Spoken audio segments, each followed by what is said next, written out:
Let's start roll. Universal peace foundation ने आज यहाँ हमको एम्बेसडर ऑफ पीस अवार्ड से सम्मानित किया है, जो उनका शुक्रगुजार हूँ। और ये जिम्मेदारी कंधों पर बहुत बड़ी जिम्मेदारी है, इसीलिए मैंने आज इस हॉल में कहा कि सबसे पहले पीस, शांति जो है अपने घर से शुरू की जाती है। हमें अपने घर में शांति लानी है, फिर पड़ोस में लानी है और फिर दुनिया में लानी है। क्योंकि भारत जो है, हम लोग गौतम बुद्ध और महात्मा गांधी की धरती से आते हैं। पूरी दुनिया को हम शांति का संदेश देते हैं और हम बिलीव करते हैं कि अर्थ इज़ वन फैमिली। और वो स्लोगन तभी ठीक होगा कि जब हमारे घर, खुद के घर में शांति रहेगी, पड़ोस में शांति रहेगी, दुनिया में शांति का मैसेज हम दे सकते हैं। सर, जिस तरह से देश के अंदर मंदिर और मस्जिद को लेकर के जो लड़ाई चल रही है, देखा जाए तो कहीं मस्जिद के शिवलिंग दिखाया जाता है। देखिए, ये मंदिर मस्जिद ये सब उन लोगों का है जिनको असली मुद्दों से ध्यान भटकाना है। असली मुद्दा बेरोजगारी है, महंगाई है, लोगों में की अपनी समस्याएं हैं, उससे ध्यान भटकाने के लिए मुद्दे। अब आप हिस्ट्री में जाएंगे, हिस्ट्री चेंज कर कहाँ तक चेंज करें? कोई कह रहा है कि मंदिर तोड़ के मस्जिद बनाई, कोई कहता है कि बुद्धिस्ट मोनास्ट्री तोड़ करके मंदिर बनाया, कोई कहता है कि चर्च तोड़ के मोनास्ट्री। ये कहाँ? देखिए, अलग अलग दौर में अलग अलग शासक रहे हैं। अगर हम उन जख्मों को कुरेदते रहेंगे तो हम कभी तरक्की नहीं कर पाएंगे।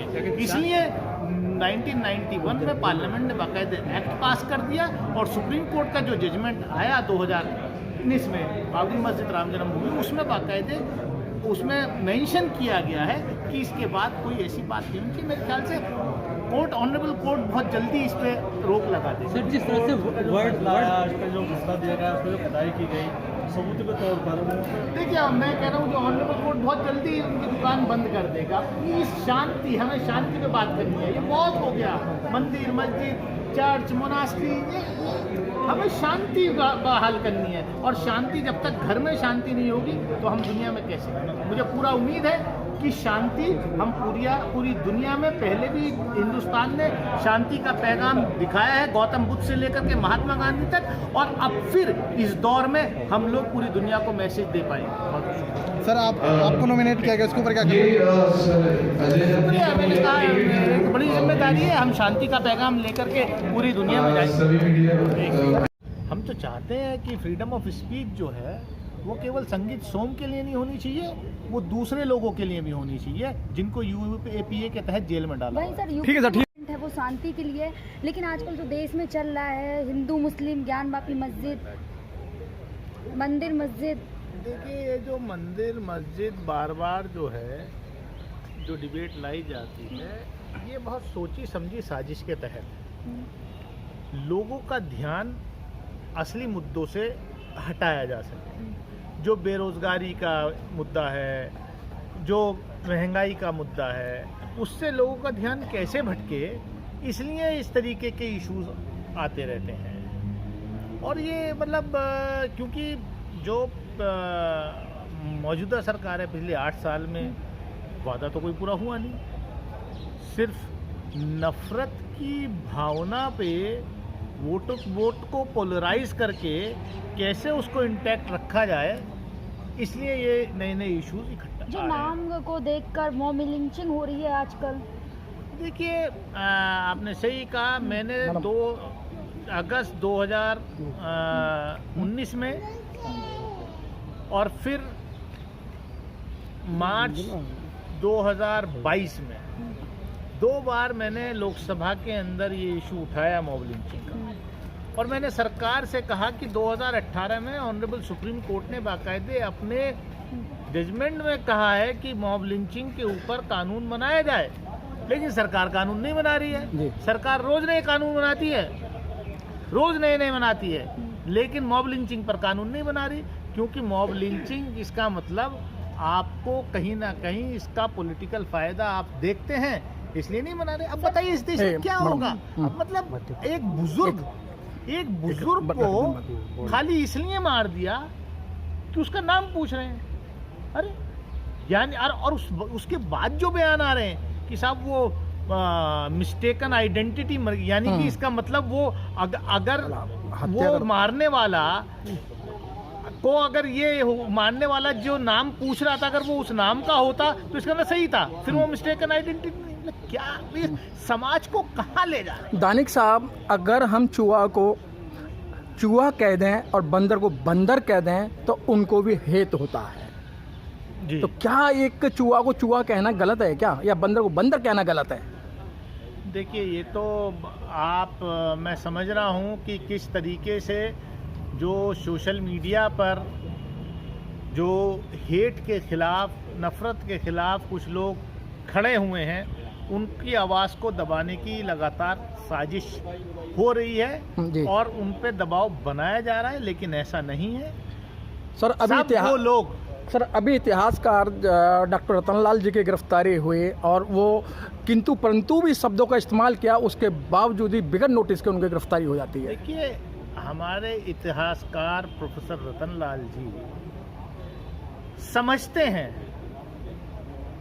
कि जहां पर हमला हो रहा है असली निशाना उन लोगों का वो नहीं है, असली निशाना बाबा साहब डॉक्टर भीमराव अंबेडकर का संविधान है जी। असली निशाना जो है इस देश का संविधान बदलना है।